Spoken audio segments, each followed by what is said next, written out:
Kita berdoa. Terima kasih, kami bersyukur buat malam hari diberikan satu waktu yang baik untuk sekali lagi bersama-sama menikmati persekutuan untuk PA malam hari ini. Tolong kami, ya kami boleh sama-sama belajar apa yang menyatakan melalui kebenaran firman-Mu. Berkati PA kami ini Tuhan, pimpin dari awal sampai selesai. Terima kasih, bersyukur, dan terus kami mulai kami. Haleluya. Amin. Ya, selamat malam Bapak Ibu. Rekan-rekan, malam hari ini kita akan bahas tentang tulah ketiga, yaitu peristiwa keluaran yang berkaitan dengan satu tulah nyamuk ya, atau agas. Nanti kita lihat sama-sama. Untuk itu kita baca dulu di dalam Keluaran pasal 8, ayat yang ke-16 sampai 19. Saya bacakan aja buat kita Bapak Ibu ya. Keluaran pasal 8, ayat 16 sampai ke-19. Judul perikopnya adalah tulah ketiga, yaitu nyamuk. Berfirmanlah Tuhan kepada Musa, katakanlah kepada Harun, ulurkanlah tongkatmu dan pukulkanlah itu ke debu tanah. Maka debu itu akan menjadi nyamuk di seluruh tanah Mesir. Ayat 17, lalu mereka berbuat demikian. Harun mengulurkan tangannya dengan tongkatnya dan memukulkannya ke debu tanah, maka nyamuk-nyamuk itu hinggap pada manusia dan pada binatang. Segala debu tanah menjadi nyamuk di seluruh tanah Mesir. Para ahli itu pun membuat yang demikian juga dengan ilmu-ilmu mantranya untuk mengadakan nyamuk-nyamuk, tetapi mereka tidak. Demikianlah nyamuk-nyamuk itu hingga pada manusia dan pada binatang. Ayat 19, lalu berkatalah para ahli itu kepada Firaun, inilah tangan Allah, tetapi hati Firaun berkeras, dan ia tidak mau mendengarkan mereka seperti yang telah difirmankan Tuhan. Jadi ini adalah bagian dari tulah ketiga yang berkaitan dengan semacam tanda dan hukuman sekaligus yang Allah berikan ke Mesir dalam perantaraan Musa dan Harun. Tulah ketiga ini itu dilakukan tanpa peringatan. Jadi kalau kita baca tulah satu, tulah kedua, atau tulah-tulah yang lainnya, itu didahului dengan semacam peringatan ya. Tuhan mengutus Musa dulu, kemudian nanti cara ngobrol dengan Firaun begitu ya. Nanti dikatakan tentang ada satu yang mau dilakukan dan kamu harus mentaati apa yang Tuhan mau atau firman Tuhan yang disampaikan gitu ya. Tetapi tulah ketiga itu tanpa peringatan. Jadi langsung Allah memerintahkan Musa, berfirman kepada Musa, dan dilakukan melalui perantaran Harun untuk melakukan tulah ini. Nah, ini adalah penghakiman Allah atas Firaun karena mengeraskan hati dan melanggar janjinya, dan dia tidak diberi pilihan untuk menghindarinya. Jadi, ini masih terus berlangsung, tulah ketiga dari 10 tulah yang akan terus berlangsung. Bapak Ibu, para ahli modern, itu seperti beberapa ahli seperti Paul Scout, dia menyatakan bahwa nyamuk itu merupakan hama yang sangat mengganggu pada musim-musim tertentu ya. Nah, mereka paling menyusahkan menjelang bulan Oktober. Jadi, kalau bulan Oktober ya, terutama pas bulan ini bulan Oktober ya, itu di daerah Mesir terutama pada perhitungan masa itu ya, itu ada wabah yang seringkali muncul ya. Tapi berkaitan dengan ini nampaknya ini satu fenomena yang sekaligus menandakan penghukuman yang Allah nyatakan, dan ini satu fenomena yang begitu besar sekali yang terjadi pada masa itu. Dan dikatakan tidak hanya menyerang bagian kulit yang terbuka, tetapi terutama telinga, kemudian hidung begitu ya, dan juga mata, di mana mereka melakukan kerusakan besar. Jadi ini bukan seperti nyamuk biasa pada umumnya ya, atau agas, karena dia menyerang begitu masif begitu ya. Kalau nyamuk kita kan mungkin cuman yang ada sekarang kan cuman mengiang-ngiang di telinga begitu ya,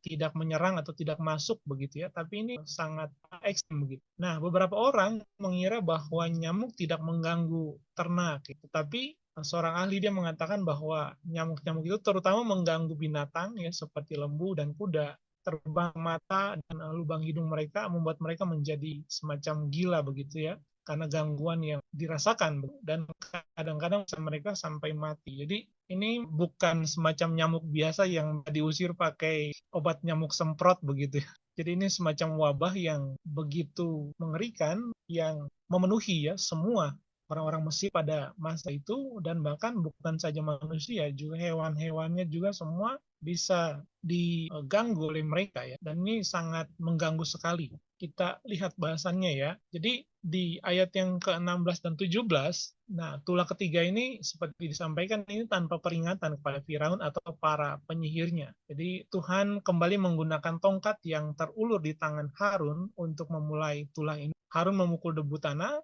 sama seperti ia memukul sungai Nil pada tulah yang pertama, dan semua debu di seluruh tanah Mesir menjadi serangga atau nyamuk agas. Sebuah hiperbola lain menekankan suatu kejadian yang luar biasa dan intensitasnya yang sangat mengerikan pada wabah itu ya.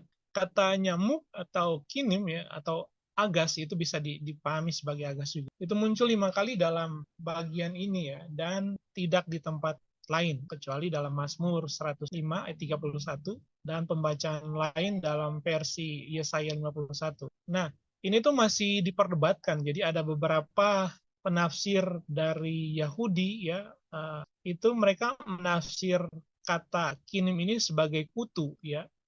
Tetapi di dalam terjemahan Septuaginta atau Alkitab Perjanjian Lama berbahasa Yunani itu menggunakan nyamuk atau agas begitu ya. Jadi yang kita baca di dalam teks Keluaran 8 ayat 16 seterusnya itu ya. Kalau dalam pemahaman orang Yahudi mereka senang menggunakan kutu begitu ya. Tetapi di dalam terjemahan Septuaginta yang diikuti oleh kebanyakan orang Kristen pada umumnya, para ahli Kristen mereka menggunakan atau lebih dekat menggunakan istilah nyamuk atau agas ya, serangga kecil yang sangat mengganggu, yang menyerang dan agresif. Nah, jadi ini suatu fenomena yang seperti tulah-tulah lainnya itu tidak pernah terjadi pada masa sebelumnya ya, atau tidak secara umum itu terjadi. Jadi ini sangat masif dan mengganggu sekali dan dia begitu menyerang manusia maupun binatang di sana ya. Nah, kemudian ayat 18 sampai 19 ya itu ada semacam usaha di situ ya yang kemudian seperti mengcounter karya atau mujizat Musa dan Harun oleh para penyihir ya. Nah, dalam usaha keempat mereka atau para penyihir itu ya mereka menduplikasi mujizat Musa dan Harun ya, para penyihir Mesir, dan mereka tidak mau kalah ya. Namun demikian terlepas dari keberhasilan yang mereka alami dalam 3 pertemuan sebelumnya, mereka sekarang menyadari bahwa wabah agas atau nyamuk adalah jari Allah atau semacam tangan Allah yang terentang gitu ya. Yaitu hasil dari kuasa seperti penyataan Allah di mana dia menentang keangkuhan atau kebebalan dari Firaun begitu ya. Jadi jari itu menandakan bahwa Allah yang bertanggung jawab atas tulah ini ya, bukan Musa atau Harun ya. Namun Firaun tidak terbujuk dalam hati dan pikirannya, dia tetap bersikeras dan menentang segala tuntutan bangsa Israel. Jadi sekali lagi, meskipun mereka para penyihir di Mesir itu sudah mengakui kekalahannya di ayat 18 ya, tetapi Firaun sendiri tidak hendak untuk meluluhkan hatinya begitu ya dan percaya. Bapak Ibu, ada catatan singkat di sini oleh seorang teolog ya. Jadi dia mengatakan bahwa Esba Elohim atau jari Allah yang dalam ayat tadi itu ya, itu sebuah kiasan ya, sinekdoki, di mana suatu bagian yang menggambarkan tentang pribadi Allah atau semacam analogi ya atau metaforik tentang Allah yang mau menentang sesuatu yang dia nyatakan melalui kuasanya, digunakan untuk menunjukkan semacam totalitas kuasa Allah.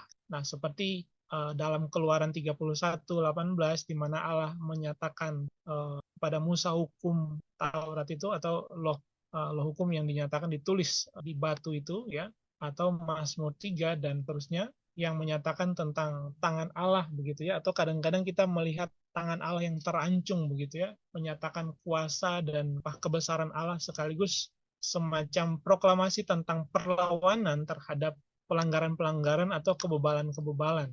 Nah, ini tuh semacam tindakan Allah sebagai tindakan yang melawan atau memusuhi ya salah satu dewa pelindung mereka, dalam hal ini bumi. Jadi menyamakan tongkat kayu Harun dengan jari seseorang tertentu ya. Jadi tongkat Harun yang menyatakan kuasa Allah itu seperti mereka melihat, para penyihir ini melihat itu seperti perpanjangan tangan Allah yang dinyatakan dalam satu perlawanan yang kemudian mendatangkan penghukuman bagi orang Mesir. Jadi ketika mereka melihat hal itu dan mereka tidak dapat meniru, mereka kemudian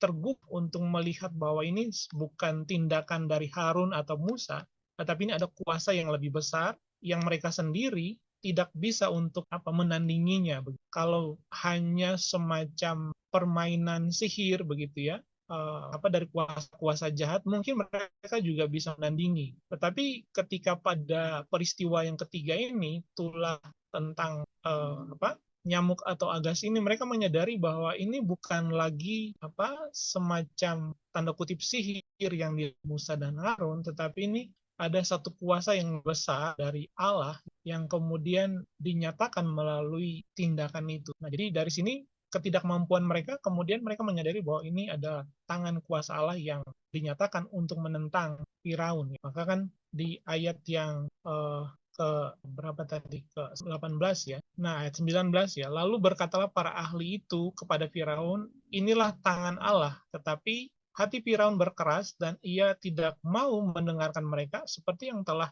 difirmankan Tuhan. Nah, menarik Bapak Ibu kalau kita lihat di sini para ahli para penyihir itu ya mereka mengidentifikasi mujizat atau tulah itu yang dilakukan oleh Harun dan Musa ya sebagai tangan Allah. Tapi kita lihat bahwa firman Tuhan dengan jelas ya, tetapi hati Firaun berkeras dan ia tidak mau mendengarkan mereka seperti yang telah difirmankan Tuhan ya. Jadi di bagian itu jelas bahwa ini mengindikasikan tentang karya Yahweh sendiri atau bukan hanya semacam Allah atau semacam kuasa, tetapi ini Allah Israel yang dinyatakan secara langsung. Jadi di sini mereka tidak mengenal ya tentang Allah yang melakukan mujizat itu, tapi firman Tuhan sekaligus mengindikasikan bahwa ini adalah Yahweh atau Allah Israel yang sementara berhadapan dengan Mesir dan juga Allah-Allah mereka yang kemudian menghukum sekaligus kebebalan dari Firaun. Nah, jadi kita bisa lihat bahwa dari sini kita bisa lihat bahwa saya kasih dua catatan penting di sini Bapak Ibu Saudara untuk bagian penutup kita yang singkat kita lihat, yaitu yang pertama adalah Bapak Ibu pengenalan yang keliru mengenai Allah itu menyebabkan respon yang keliru terhadap kuasanya, kedaulatannya, dan panggilan Allah bagi seseorang. Nah, meskipun suaranya cukup keras dinyatakan melalui peristiwa yang fenomena yang cukup seharusnya cukup mampu untuk menggugah hati Firaun ya. Namun hatinya itu tetap membatu karena pengenalan yang salah akan Allah. Jadi maksudnya begini Bapak Saudara, karena Firaun memiliki atau mengenal atau menyembah Allah yang keliru, dia pemahamannya itu menjadi tertutup dan butakan ya dengan Allah yang sejati begitu ya. Jadi ketika Allah memanggil dia atau Allah mengetok kebebalan hatinya melalui peristiwa-peristiwa yang luar biasa yang dahsyat, bahkan menghukum ya penyembahan-penyembahan di Mesir, dia tetap bersikeras karena dia pikir ini hanya macam trik sulap begitu ya, yang bisa dimanipulasi dan bisa ditandingi oleh orang-orang di sekitar dia atau para ahli penyihir dari Mesir juga. Jadi penekanan penting di bagian pertama ini adalah bahwa pengenalan yang keliru tentang Allah itu akan menyebabkan seseorang tuh hatinya tuh menjadi sangat membatu dan sulit sekali untuk bisa diubahkan. Nah, kemudian yang kedua, kekuasaan dan harta itu menyebabkan hati manusia membatu. Jadi kalau pertama berkaitan dengan objek penyembahan yang membutakan mata seseorang atau yang tidak mampu menggugah hatinya mengenal Allah. Yang kedua, ada faktor lain, yaitu kekuasaan dan harta yang menyebabkan hati manusia itu membatu. Bahkan cenderung melawan Allah dan bergantung pada kuasanya yang dapat menantang panggilan atau teguran Allah. Sebagaimana Firaun menggunakan kuasanya untuk melawan Allah dengan para penyihir Mesir. Jadi karena dia punya kuasa, dia punya harta, dia punya sesuatu yang bisa katakanlah digunakan untuk menjamin kehidupan dia, maka dia cenderung tidak berpikir bahwa ini mah bisa dimanipulasi atau bisa dilawan begitu dengan kekuasaan, dengan harta yang mungkin bisa dia gunakan untuk membayar para penyihir dari Mesir untuk menentang atau untuk sekedar mendemonstrasikan kuasa yang sama dengan Allah. Jadi dua tekanan penting di sini yang menjadi pembahasan kita adalah yang pertama, pengenalan akan Allah yang keliru itu menyebabkan seseorang sulit sekali untuk membuka hatinya kepada Allah ya. Bahkan ketika Allah menegur dia dengan cara yang keras, dia akan sulit. Kemudian yang kedua adalah kekuasaan dan harta itu menyebabkan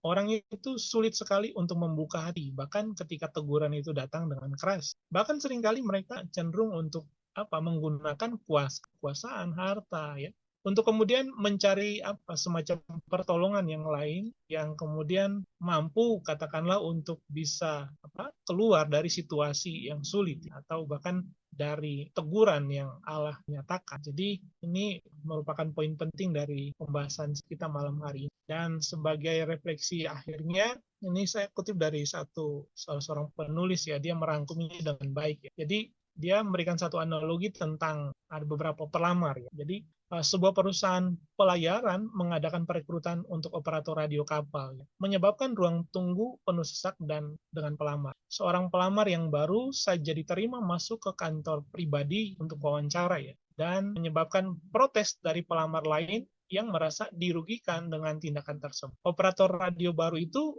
yang diterima itu menjelaskan bahwa mereka tidak diterima karena mereka tidak mampu mendengarkan sinyal kode Morse yang dikirim melalui pengeras suara.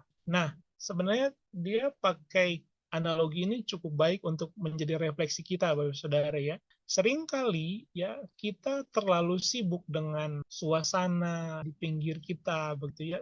Kesibukan kita itu seringkali tidak mampu untuk kita menangkap apa yang Allah sementara kerjakan melalui satu peristiwa-peristiwa dalam hidup itu ya. Peristiwa keluaran itu menempatkan Firaun pada posisi yang sama. Meskipun ia berada dalam ruang tunggu, tetapi ia tidak menangkap pesan Allah melalui tulah-tulah yang ketidakmampuannya untuk mendengarkan Allah mengakibatkan masalah karena Firaun memutuskan untuk melawan Allah dan berakhir dengan penghukuman. Ya. Nah, jadi refleksi singkatnya adalah bahwa saudara kita perlu peka ya untuk mendengar suara atau kode yang Allah berikan di dalam kehidupan kita. Seringkali kita terlalu sibuk dengan berbagai macam urusan, atau mungkin seringkali ya kita tidak terlalu peka dengan apa yang hendak nyatakan dalam kita, sehingga kesibukan kita itu menyebabkan kita tidak mampu untuk menangkap apa yang Allah inginkan. Jadi melalui pembelajaran kita malam hari ini kita perlu lebih bijaksana menjalani kehidupan ini gitu ya. Kita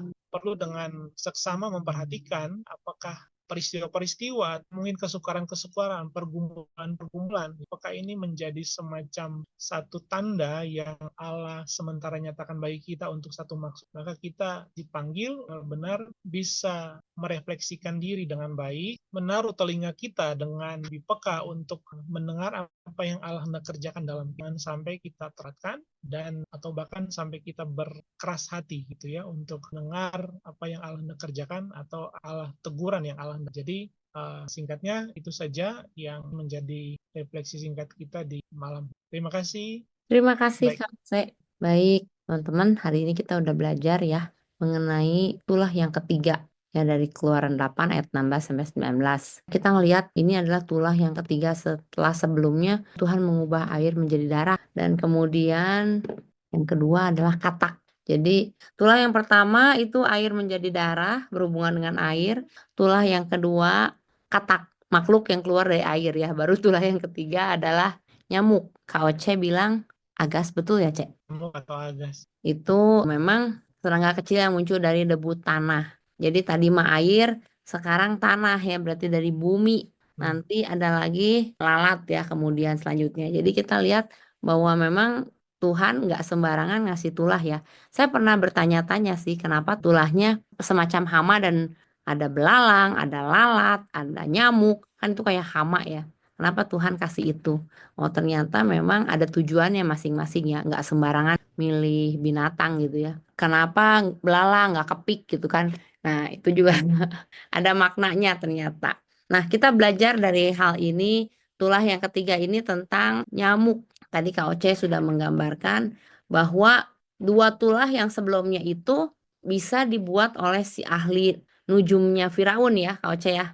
Air menjadi darah maupun si katak gitu ya. Tapi tulah yang ketiga ini si ahli nujumnya nggak bisa gitu. Sampai ahli nujumnya akhirnya mengakui bahwa itu buatan jari Tuhan atau itu jari Tuhan yang membuatnya. Tapi Firaun tetap kekeh ya, begitu segitu dia udah ketemu jari Tuhan, tetap dia nggak mau bertobat atau nggak mau mendengarkan perintah Tuhan. Kita mulai diskusi kita pada malam hari ini. Ketika Bapak Ibu atau saudara-saudara sekalian ya diperhadapkan dengan kehidupan Bapak Ibu sekarang, atau mungkin ada masalah-masalah, atau Bapak Ibu ketemu tulah atau ketemu nyamuk-nyamuk dalam kehidupan kalian ya. Nyamuk yang pasti udah pengganggu itu ya, masalah ya. Mana yang akan kita pilih? Kalau kita lihat di gali Alkitab pada minggu ini kan Keluaran 8 ayat 18 sampai 19 bertanya, manakah yang akan kita pilih? Mengakui kuasa Allah atau mengakui kuasa ilah lain? Sebutkan dan jelaskan alasannya. Om Yesua, walaupun ahli nujum yang berkata itu kuasa Tuhan, tapi Firaun tetap mengeraskan hati. Bagaimana hal ini bisa terjadi? Kenapa Firaun mengambil sikap seperti itu? Kalau saya membaca di Alkitab, Cik, sebenarnya Firaun sendiri yang mengeraskan hatinya adalah Tuhan. Jadi bukan Firaunnya yang nggak mau. Tapi kalau kita baca di Alkitab katanya Tuhan sendiri yang mengeraskan hati Firaun gitu, Cik. Jadi apa boleh buat? Mau bilang apa lagi gitu. Nah, kalau aku lihat di situ, saya baca di Alkitabnya begitu dia, Cik. Bahwa Tuhan sendiri yang mengeraskan hati Firaun, walaupun dia sudah tahu bahwa itu kuasa Tuhan. Nah, kalau kita baca dari awal, urutannya kan pertama, tulah air menjadi darah. Dan kedua, katak. Yang ketiga, nyamuk atau agas yang disebut oleh hambanya tadi. Yang pertama dan yang kedua boleh ditiru, boleh dibuat sama ahli nujum mereka oleh antek-anteknya. Namun yang ketiga ini mereka tidak bisa karena mereka mengakui bahwa yang membuat itu adalah Tuhan sendiri. Daripada perkataan mereka, di sini tercantum bahwa kuasa mistik atau kuasa yang dipegang oleh ahli sihir Firaun terbatas, sementara kuasa Tuhan itu tidak terbatas. Nggak ada kaitannya sebenarnya ya. Nah, itulah sebenarnya kalau kita lihat di sini menunjukkan bahwa Tuhan Maha Kuasa dan Maha Adil serta Maha Hadir saat umatnya membutuhkan pertolongan. Tuhan hadir, dia membuktikan bahwa dia hadir di setiap waktu untuk umatnya dan membela umatnya. Namun yang menjadi pertanyaan Cici ini kan, kenapa Firaun tetap mengeraskan hatinya walaupun mereka sudah tahu bahwa Tuhanlah yang menjadi pembela bangsa Israel. Nah, dan yang saya baca di sana bahwa Tuhan yang mengeraskan hati Firaun. Jadi saya nggak bisa jawab, Ci. Tuhan berkati.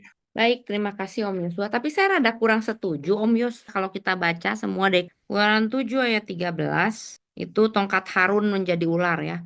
Tetapi hati Firaun berkeras, sehingga tidak mau mendengarkan mereka. Seperti yang telah difirmankan Tuhan. Jadi bukan Tuhan yang membuat hati Firaun yang berkeras. Tapi Tuhan mengatakan nanti hati Firaun keras loh. Oke ya, dari awal kan. Tuhan berkata, tapi Firaun gak akan ngebebasin kamu. Tulah yang pertama, air menjadi darah.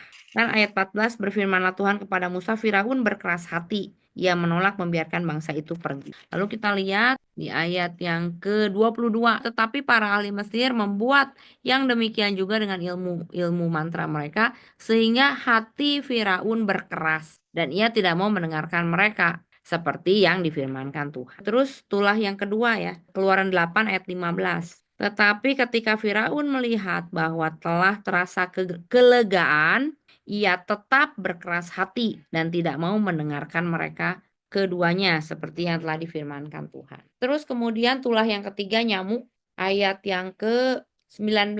Tetapi hati Firaun berkeras dan dia tidak mau mendengarkan mereka seperti yang difirmankan Tuhan. Tulah keempat, ayat yang ke-32 ya, masih di Keluaran 8.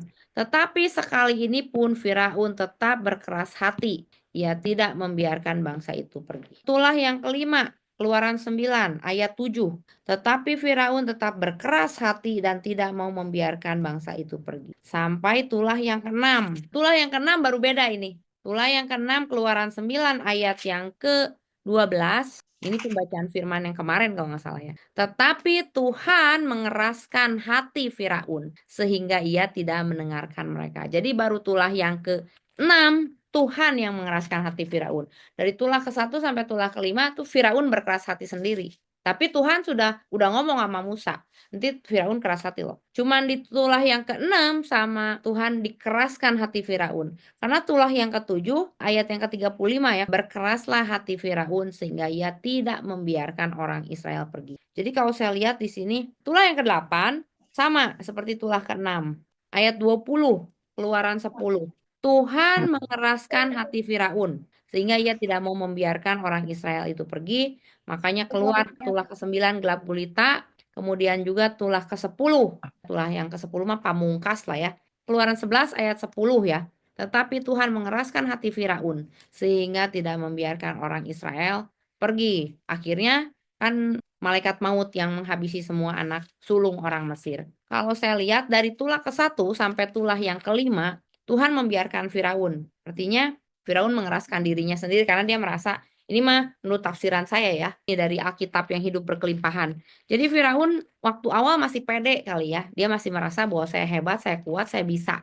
Jadi saya nggak ikut apa kata Tuhan juga masih berjalan baik-baik saja. Karena setiap kali Musa berdoa, tulahnya hilang. Setiap kali Musa berdoa, tulahnya hilang. Jadi Firaun masih menganggap itu main-main. Tetapi waktu tulah yang ke-6, saya jadi ingat pastor di Malaysia mengatakan ini.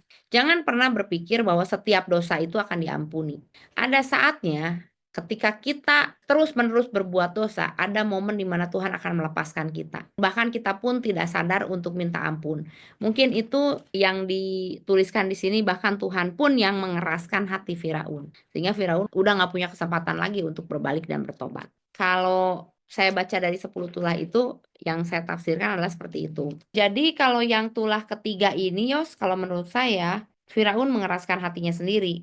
Dan kenapa Firaun mengeraskan hatinya sementara si ahli-ahli nujumnya udah mengatakan bahwa itu kuasa Allah? Kemungkinan karena ya tulah ke-1 dan tulah kedua. Firaun merasa bahwa mereka mah cuman bluffing doang gitu. Jadi nanti juga kalau Firaun bilang udahlah ampuni, tulahnya dihilangkan ya, karena Firaun ngeliat tuh yang ke-1 gitu, tulah ke-1 gitu, tulah kedua oh gitu lagi, tulah ketiga begitu Firaun nego-nego sedikit langsung lenyap lagi kan si nyamuk-nyamuknya. Tetap hati Firaunnya berkeras. Jadi itu yang membuat Firaun keras. Kalau menurut saya sih, itu diskusinya sampai di situ. Tapi memang di Alkitab dituliskan bahwa Tuhan dari awal sudah memberitahu kepada Musa bahwa Firaun pasti akan berkeras. Ya, Firaun akan menolak gitu ya. Walaupun dia sudah melihat tanda-tandanya, dia tetap akan berkeras hati. Yang kedua, kuasa jahat seringkali membuat manusia jatuh ke dalam dosa. Apa yang seharusnya Anda lakukan untuk melawannya? Ko Yupi, silakan. Ya jelas, yang pertama kan kita berdoa ya. Kita berdoa tuntunan dan hikmat akal budi dari Tuhan untuk menuntun kita. Terus kedua, tentu kita juga harus dengar-dengaran akan firman Tuhan ya. Ketika kita berdoa tapi kita tidak dengar-dengaran, ya percuma ya. Jadi cuma sekedar satu arah. Jadi yang kedua, menurut saya kita harus dengar-dengaran akan firman Allah. Dan yang ketiga, ada kemauan dari diri kita untuk melakukan itu gitu. Jadi kalau cuma sekedar memohon, dengar, tapi kita tidak ada kemauan untuk melakukan, saya pikir ya tidak ada gunanya. Nah, saya pikir 3 itu sih yang perlu dan harus kita lakukan. Begitu. Memohon, baca firman, dan melakukan ya? Iya, betul. Oke, baik. Terima kasih Ko Yupi. Pertanyaan yang ketiga, teladan apakah yang bisa kita dapatkan dari tokoh-tokoh yang ada dalam bacaan kali ini? Kamaira, silakan. Kalau dari Firaun, pelajaran yang bisa kita ambil adalah jangan mengeraskan hati. Kalau dari para ahli nujum itu, atau yang bisa kita ambil itu dari ini, kekuatan apapun itu tidak bisa mengalahkan kekuatan Tuhan. Jadi, kalaupun mungkin kita punya ilmu-ilmu yang hebat, mungkin punya mantra-mantra gitu, tapi kalau misalnya itu bukan dari Tuhan, pasti nggak akan mampu mengalahkan kekuatan Tuhan. Kalau teladan dari Musa, kita lihat bahwa dia mau mendengarkan apa yang Tuhan sampaikan, ya, menyuruh berkata kepada Harun untuk mengulurkan tongkatmu itu kan, kalau misalnya dia sebagai adiknya Harun itu kan kayak tak pantas gitu untuk menyampaikan pesan, tapi dia mau dengarkan Tuhan gitu, untuk menyampaikan pesan kepada Harun untuk mengerjakan kerjaan yang Tuhan ingin mereka lakukan. Mungkin itu sih dari Mai. Kalau dari Harun apa? Kalau dari Harun, ya dia mau mengerjakan apa yang Tuhan suruh. Jadi kerjakanlah, kalau Tuhan sudah memanggil kamu, lakukanlah apa yang Tuhan ingin kamu kerjakan. Tuh. Dia ngulurkan tangannya dengan tongkatnya dan memukul ke debu tanah. Kalau secara manusiawi kan mungkin sulit gitu dia melakukan pekerjaan yang seperti itu. Apalagi dia ngelawan Mesir, kekuatan Mesir, melawan ahli nujum juga gitu kan. Tapi dia mau lakukan. Nah itu jadi refleksi buat kita juga sebagai hamba-hamba Tuhan gitu. Walaupun mungkin panggilan kita sulit itu, tapi harus tetap lakukan. Karena itu yang Tuhan ingin kita lakukan. Itu sih, Bu. Amin. Tuhan Yesus memberkati. Seperti yang dikatakan Meira ya, Musa, Harun, ahli nujum, dan Firaun. Yang terakhir, adakah pergumulan saat ini yang memerlukan kehadiran Allah dan perlu didoakan? Kalau ada, mungkin teman-teman boleh tulis di kolom chat. Di tengah tantangan hidup bersama umat lain, hal-hal apa saja yang perlu diusahakan bersama-sama. Jadi komunitas kita dalam komunitas Bible Study ini komunitas yang saling support dan saling membantu ya. Kita belajar bersama, kita juga berdiskusi bersama supaya kita semakin mengenal apa yang menjadi kehendak Allah dalam kehidupan kita. Tetapi nggak sampai di situ tadi ya, kita juga mau berdoa. Kan tadi udah membaca firman dan berdoa dan saling mendoakan. Nah teman-teman kalau ada pergumulan yang mau didoakan boleh ditulis di kolom chat. Nanti ada Om Yosua dan Ibu Gembala yang akan mendoakan kita semua. Sebelum kita berdoa ada closing statement mungkin dari KOC atau kesimpulan penutup dari PA kita pada malam hari ini. Silakan. Terima kasih. Beberapa pesan tentang bagaimana peran pengenalan kita akan Allah, kemudian kuasa dan otoritas itu mempengaruhi dan mengubah orang, begitu ya. Juga menentukan respon hati mereka terhadap Allah. Juga mungkin peringatan-peringatan Allah itu juga sangat mempengaruhi ya. Dan terakhir mungkin yang tentang Meira tadi cukup bagus tentang bagaimana peran Harun dan Musa ketika mereka melaksanakan tugas dan panggilan mereka sebagai seorang hamba Tuhan itu cukup reflektif, di mana mereka harus berhadapan dengan kuasa dan otoritas Mesir, tapi mereka tetap patuh atau mereka tetap melakukan apa yang persis sama dengan Tuhan perintahkan, gitu kan. Itu juga satu pelajaran penting dan mereka menunggu ya. Saya pikir itu juga satu hal yang sangat penting untuk bisa dipelajari, ketaatan dan menunggu itu sesuatu yang harus ada dari seorang pelayan ya. Jadi dia tidak respon berlebihan, tapi dia menunggu dengan taat. Itu saya pikir satu pesan penting yang mungkin menjadi refleksi kita juga pada malam hari ini. Dan saya mungkin menambah sedikit tentang Firaun yang mengeraskan hati dan Tuhan yang mengeraskan hati Firaun. Jadi sebenarnya frasa ayat 19 ya, itu sebenarnya menyatakan dua arah ya. Jadi dari Firaun iya dan dari Tuhan juga iya. Jadi apakah dua-dua itu bertentangan? Ya tidak, dua-duanya sama-sama benar. Sama-sama benar bagaimana Firaun dengan kesadarannya dia mengeraskan hatinya, tapi pengerasan hati Firaun itu berjalan turut dengan kehendak Allah, di mana Allah sudah tahu bahwa dia tidak akan percaya atau tidak akan berpaling dan bertobat. Dengan demikian Allah seperti membiarkan gitu ya, melepaskan anugerahnya atau membiarkan Firaun berjalan dengan kebebalan dan ketidaksadarannya itu mengambil keputusannya sendiri untuk mengeraskan hati dan demikian dia dihukum sesuai dengan apa yang dia pilih gitu ya. Jadi dua hal itu berjalan bersamaan dan tidak bertentangan. Itu saja sih. Nah, terima kasih. Tuhan berkati Bapak Ibu Saudara. Baik, terima kasih Kak Oce. Saya persilahkan kepada Om Yosua, tutup kita dalam doa. Doakan kita semua di sini Om Yos. Tuhan, mari kita berdoa.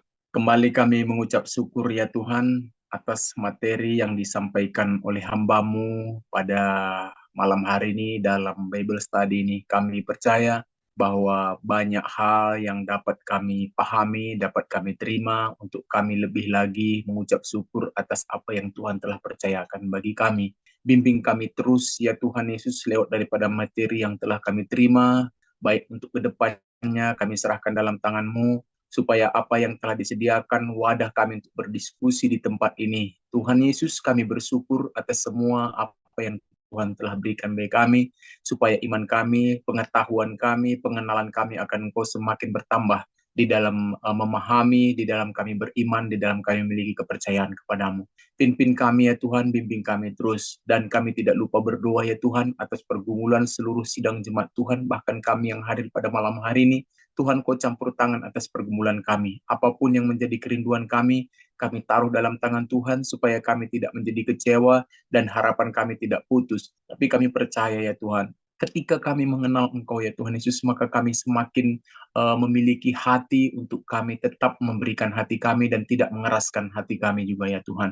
Supaya kami selalu diperbaharui dan kami semakin hari semakin diberkati oleh Tuhan dan dipimpin oleh Tuhan. Bila sebentar kami beristirahat Tuhan, Engkau sertai kami dalam peristirahatan kami, esok hari bangunkan kami kembali supaya kami beraktivitas dan kami boleh mencerminkan sebagaimana Kristus dalam kehidupan kami dan kami boleh menjadi suratan terbuka dan menjadi kesaksian yang hidup.